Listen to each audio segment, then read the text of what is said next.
За өглөөний минь төргөд өндөртэй. За нэг сар гарan сургамж төгөөлсөн. Энэ удаа нэг сургамж төгөөлөх ярьж өгье өндөртэй. Цас ихтэй хүүтэн байгаа учраас дээшээ гарахаар бас утас маань хөлдөөд ажиллагаа байчиж байгаа учраас доор сууж байгаа тариад өчөө. За нэг дээр нэг хаан тулсад хааны нэг ирэх ханхуу байж гэнтэй. За тэр ханхуу бол алт мөнгөнд дуртай, найр хормонд дуртай, цэнгийн дуртай, дуу хөгжим хоордох дуртай, ийм 6 цэнгэл дуртай хүү ээжээ харвагаасаа ингэж өссөн. За ингээд жигтэйхэн гангаалтаа хувцсумсдаг, алтан мөнгөөр бүрсэн ийм ундгал амт байж тээ. За ингээд нөгөө залууч нэг 20 хүрээд ирсэн жаах ууж ханцтай болжээ. Тэгсэн тэдний хотод нь тэр хаан тулсанд буддаа ирсэн сур гарчээ шавнартаа. За буддад шаваарэ. Амьдралаа өөрчлөгээд нөгөөт чинь буддаа руу явжээ. За мэдээж хааны ордныхан бол юу гэж ийм хүнийг буддаа авах вэ? Энэ бас буруу юм хийж юм да. Буцаад хөрөөд ирэндээ гэсэн бодоо байж итэл нөгөөт чинь харин буддаа өөрийнхөө шавар авчлаа гэдэг мессеж тарлаа шүү. За ингээд бүгдээрээ гайхаад ямар сони энэ ч одоо буддаа ч одоо бурхан номын хүн гэтэл энэ одоо архиудаг авгаа хөөх эргүүлэхээс өөр юм мэдгүй ийм амтныг аавна гэж одоо юу байдгүй нэг гайхчихсан. За буддагийн шавнар хүртэл багш нар ороод ууралсан. Та ч одоо яаж байгаа ийм хүн авдаг нь эн чинь болохгүй шүү дээ. Энэ одоо эд мөнгөний шуналтаа үргэлж найр цэнгэл хийж идэг, үргэлж дуухоор хөөтөлж явдаг ийм хүнийг та одоо ингээд шавараа авдаг бол их буруу байна гэж. Энд нь буддаа юу гэж хариулсан гэхээр хүнийг ухаан өдөртөнд за ухаан гэдэг юм бол хоёр ийм хязгаарын дунд байдаг. Нэг нь эд мөнгө баялагт ухаанаа алдсан галзуурл. Нөгөөх нь бол эрдэм ном одоо хөөсөн одоо бидний ярьдгаар номын цагаан солио. Ийм хоёр зүүн баруун хоёр том хязгаарын дунд ухаан хүний ухаан байдаг өгөө. Тэр ухаан хүнийг өдөртөж юу хийх юм захилж байд юм аа. Мэдээж наадам чинь би мэдж байгаа зүүн талд хамгийн зүүн талын тэр эд баялагт шунсан ийм ухаанаа алдсан галзуурсан хүн. Ер нь гэхдээ галзуурлал бол ер нь эмчлэгдгүй өвчнөд би бас гайхаж байгаа юу болох нь харъя да хэдүүлээ гэж хэлжээ. Тэгээд би зөвшөөрсөн маа гэж хэлж. За ингээд 6 сарын дараа шавнар нүгүүгээд ороод ирсэн боддоо тэр. За яста баларсан ш одоо нөгөө нэг хааны хан хүч нь одоо өнөө маргаш хөвөх нь. Яагаад тэгэхээр нөгөөдөг чинь хоол огт итгэе байцсан сүүлийн 6 сар бид нар өдөрт нэг хоол иддэг. Гэтэл энэ нөхөр чинь 2-3 хоног өнжөөд нэг хоол иддэг. Одоо бүр сүүлдээ итгэе байлаа. Хувц сунар өмсгөө байлаа. Тэгээд бясалгаж ирэхэд модны дор сууж өдөржингөө ингэ сууж байна. Толгой дээрээ одоо нарнаас хамгаалах юм тавихгүй гэх мэтлэнгээр ийм айхтар юм болоо. Одоо бид нар чинь одоо хааны хүүхдийг одоо ном сургаж ийнгээд хүн амны хэрэгт орхон дээ гэдэг сандралжээ. За ингээд буддаа нөгөө нөхөртөө уулзахаар нөгөө ханхуутай уулзахаар очиж. Нэрээ 6 сарын өмнөхөө бодох юм бол нөгөө тарган цагаан цаталтан цагаан залууч хорч саар хүн танихын аргагүй модны дор сууж идэг.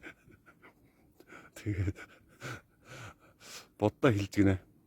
За хоёул нэг юм яри би чамаас нэг юм асуух гэсэн юм аа. Багш өөд. За чи сетар гэж хөгжим. За тэр дээр үеийн сетар гэж хөгжим одоо гитар метар мандлийн энэ шиг тийм утас хөгжим л дөө. Сетар хөгжим маш гоё тоглодог байсан гэсэн. За тэгэхээр тэр хөгжмийн утсыг сулчих юм бол ямар дуу гарах вэ гэсэн нөгөөд хан хүч гайхаж харсан. Юу гэж дуу гарах юм гэж ямар сул болоод дуу гарахгүй шүү дээ гэж хэлж байна.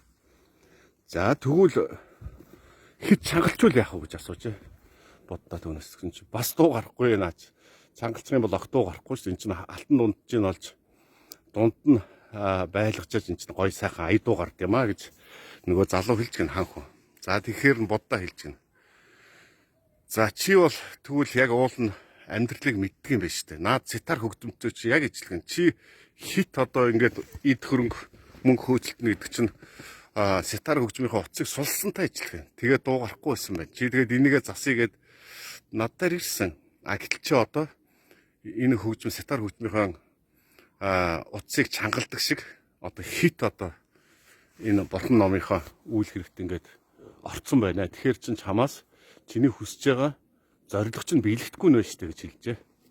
Тэгсэн нөгөө ханху бодоод нэрээ тийм байх гэж ойлгоод тэрнээс хойш одоо ингэж хит одоо ном уншиж хит номын мөрхөөж хит үнж тэнд нь бүр одоо фанатик байдлаар хандхаа болсон ийм түүхтэй. За тэгэхээр энэ өгүүлбэр юу ярих гэж юм хэрэг бидний амьдрал дээр яг ийм юм тохиолддог. Одоо тоолох юм бол сонь сэтгүүл хэвлэлээс хардаг да өчнөө баян цатгалан олон компанитай мөртлөө тэнд төсвийн мөнгнөөс холгаалж гин тэнд сургуулийн одоо будгийн ажлыг булаацалж гин гэх мэт юмнууд явж байдаг. Тэгвэл тэр бол нөгөө ухаан галзуурсан хүн гэж одоо буддагийн тайлбарлаж байгаагаар ойлгож болно. Өөрөөр хэлбэл мөнгөний хойноос бүх одоо ухаан санаагаа зориулсан учраас ухаан санаа нь самуураад тэр бол зөвхөн ашиг олохын төлөө явж байгаа хүн. За тэр хан хүш. Нөгөө талд нь бас та бүхэн мэднэ бид нар одоо номын цагаан солиод туссан хүн гэдэг. Яг галзуурын юм төвчээд гэж байгаа шүү дээ.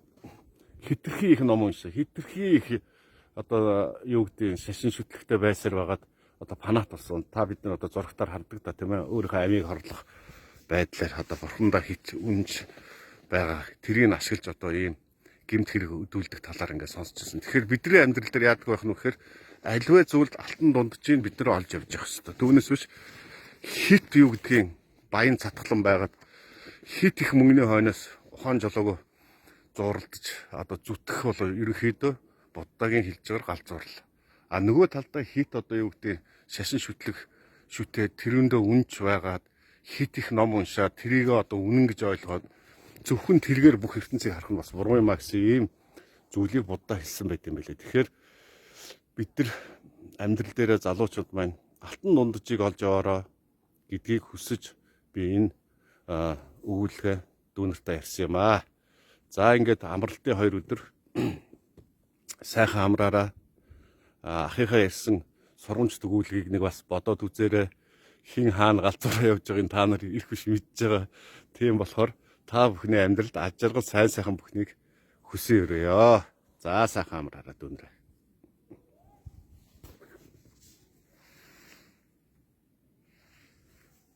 Ийм гоё ш.